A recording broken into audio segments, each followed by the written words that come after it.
Hello friends, I welcome you all to the next lecture of the JCE Connect series of online lectures. We are into module 4 dealing with the topic Centroid. So in the previous lecture we have discussed one example in which we solved a figure to find its centroid, which had a triangle, a right angle triangle and a semicircle. So let's increase the difficulty level and go to the next example. So this will be again the repetition for steps for solving example.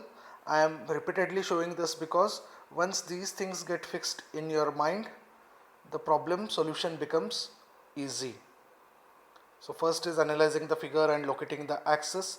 Second is dividing the figure into number of elemental areas of well-defined shape and obtaining area of each element. Third is to find the centroidal distances x1, y1, x2, y2, y1, y2, etc. And last is to obtain the coordinates of the centroid.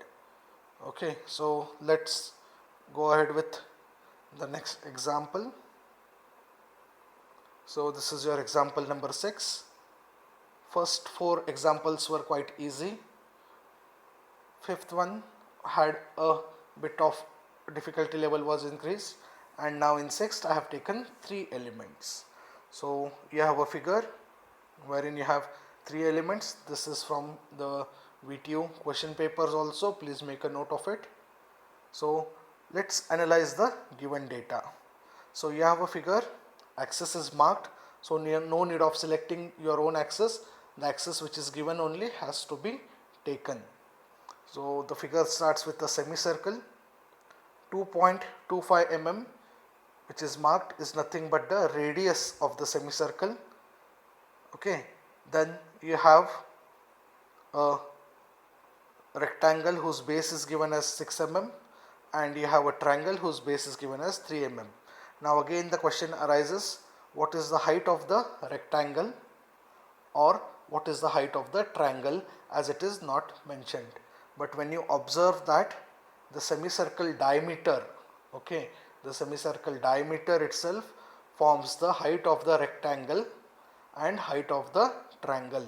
Now these things you should realize it looking at the figure, but the diameter is not given, but instead of diameter what is given? Radius is given. So indirectly what is the diameter? 2 times of 2.25, which comes out to be 4.5. Hence the diameter is 4.5. Then next, the height of the rectangle is also 4.5. Height of the triangle is also 4.5. Okay. Then next change here is the axis is in between in the sense the entire figure is not in one single quadrant, that is the figure is not in first quadrant.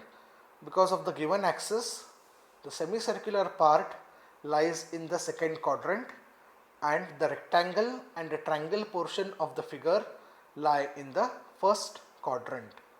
So once one portion goes in the second quadrant, minus sign comes along with your x value, remember this. Okay, then areas for all the 3 are quite basic and simple.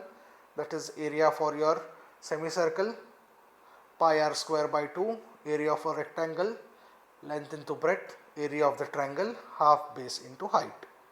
Okay, so let's go ahead with the solution of the example.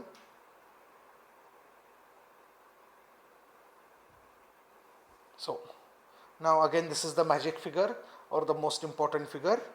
Now in this I have marked the height 4.5. This will not be in the given data. Okay, I have marked the height such as it is 2 times of the radius, which is 2.25.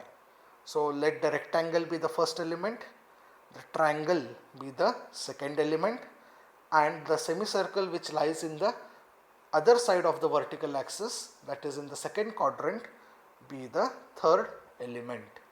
Okay, so now let's make an effort to understand the coordinate distances. Now this again forms the key step. So first let us concentrate only on the rectangle. So what is x1? For a rectangle it is just b by 2. Okay, it is quite easy, b by 2. Similarly, what is y1? It is nothing but d by 2. D, capital D, is the depth of the rectangle.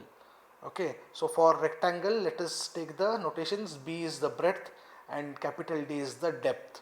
Whereas when we go for a triangle, let B be the base width and capital H be the height. Okay, so that there is no confusion. So we get x1 as b by 2, which will be 6 by 2, and y1 will be d by 2, which is 4.5 by 2. Now let's come to the triangular element. Now again, probability of mistakes increases here because this element is not adjoined or is not connected with the y-axis. Okay, it is at some distance from y-axis. So when we find the centroidal distance, how will be the centroidal distance? Firstly, the centroidal distance from the vertical side. Now see here, in this case we are going from the vertical side because your axis is towards the vertical side. In the previous case it was towards the tip or the other side, so the values change. Now here we will go with simple b by 3, whereas if you recall the previous example, you had to go with 2b by 3. Okay, so mark these differences, understand these differences. Okay, so what will be the centroidal distance? B by 3 plus the base of the rectangle, because base of the rectangle is connected to the y-axis. So x2 will be 6 plus b by 3. Okay, then what will be y2? It is simple, h by 3. Okay, so here what is the key concept to understand? Firstly, x2 value. Then next we will come to the semicircular part. Now semicircle lies in the second quadrant. So when we want to find the centroidal distance, okay, it is what? 4r by 3 pi. Formula is direct, but x3 will be with a minus sign. Okay, make a note of it. X3 will be with a minus sign because in second quadrant x will have negative value. Okay, then what will be y3? Y3 for a centroid is r. Okay, with this orientation of the centroid, y3 value is r itself, which is nothing but 2.25. So understand these all centroidal distances, practice them. If you have any small doubt also, you are free to text or call me. So now next comes the table. So in this, first is rectangle, where we found out the area as 6 into 4.5, which comes out to be 27. Then x1 is 6 by 2, that is 3. y1 is 4.5 by 2, which is 2.25. Then we find ax and ay. Then comes the triangle. In triangle, firstly we get the area half base into height. Okay, that is half into 3 into 4.5. Then next we get x1. How we get x1? Again I am repeating, 6, which is the base or the breadth of the rectangle, plus centroidal distance b by 3, that is 1/3 of 3, because base of the triangle is 3. 6 plus 1/3 of 3, we get the answer as 7. Then next comes y2 calculation. Y2 is h by 3, that is 1/3 of 4.5. Then we get a2 x2, a2 y2. And third comes the semicircle. In semicircle, area is pi r square by 2, we get the area. Then when we come for x3 calculation, it is with a minus sign. Okay, that is minus 4r by 3 pi, and keep the minus sign. Okay, mark this point, mark this step, because this step becomes very important.